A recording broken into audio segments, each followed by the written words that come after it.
سکون اور وقار.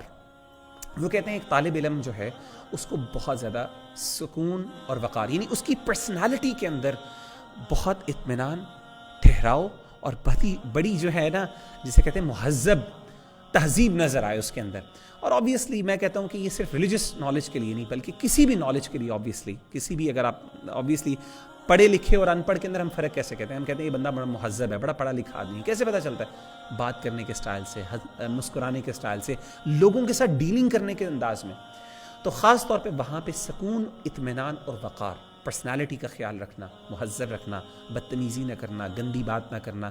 اور میں خاص طور پہ اپنے اسٹوڈنٹس کو کہتا ہوں، خاص طور پہ میں چونکہ یونیورسٹی میں پڑھاتا ہوں اور الحمدللہ اللہ نے مجھے موقع دیا کہ میں M S level, M Phil level کے اسٹوڈنٹس کو بھی پڑھاتا ہوں، اللہ کا شکر ہے. تو کئی دفعہ ایسا میں نے دیکھا ہے کہ ایون دو بڑے میچور ماشاءاللہ اسٹوڈنٹس ہوتے ہیں اور وہ مذاق کرتے ہیں، بہت گندا اور گھٹیا مذاق کرتے ہیں. اور ایسے تو میں ہمیشہ ان کو کہتا ہوں، مطلب بعض اوقات مذاق حرام، یعنی ایسی کوئی گندی گالی نہیں ہوتی، لیکن مذاق اس انداز کا ہوتا ہے، کسی کو مثلا جوتا مار دینا، کسی کی کرسی کھینچ لینا، کسی کو جو ہے نا تھپڑ زور سے مار دینا. تو میں ہمیشہ ان سے کہتا ہوں یار آپ کے مذاق کے اندر جو ہے نا ایک مہذب پن ہونا چاہیے، آپ کے مذاق کے اندر بھی تہذیب ہونی چاہیے، ایک لیول آف رسپیکٹ ہونا چاہیے، پتہ چلے کہ یار یہ بندہ پڑھا لکھا آدمی ہے.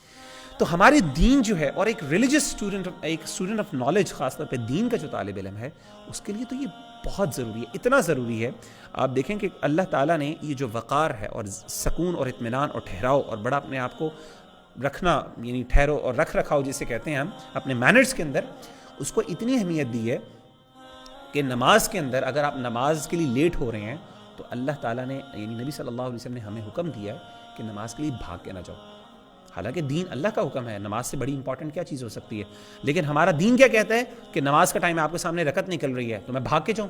اللہ کے رسول نے کہا نہیں، آرام سے جاؤ، چل کے جاؤ. حدیث سنیے، آپ صلی اللہ علیہ وسلم نے فرمایا، صحیح بخاری کی حدیث ہے، آپ نے فرمایا کہ اذا سمعتم الاقامۃ فامشوا الی الصلاۃ، جب بھی تم اقامت کو سنو، فامشوا الی الصلاۃ، نماز کی طرف چلو.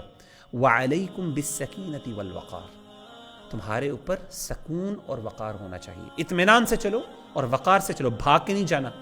حالانکہ اللہ کے دین کی بات ہے، امپورٹنٹ چیز ہے، آپ ایک ڈیڈ لائن مس کر رہے ہیں، نہیں.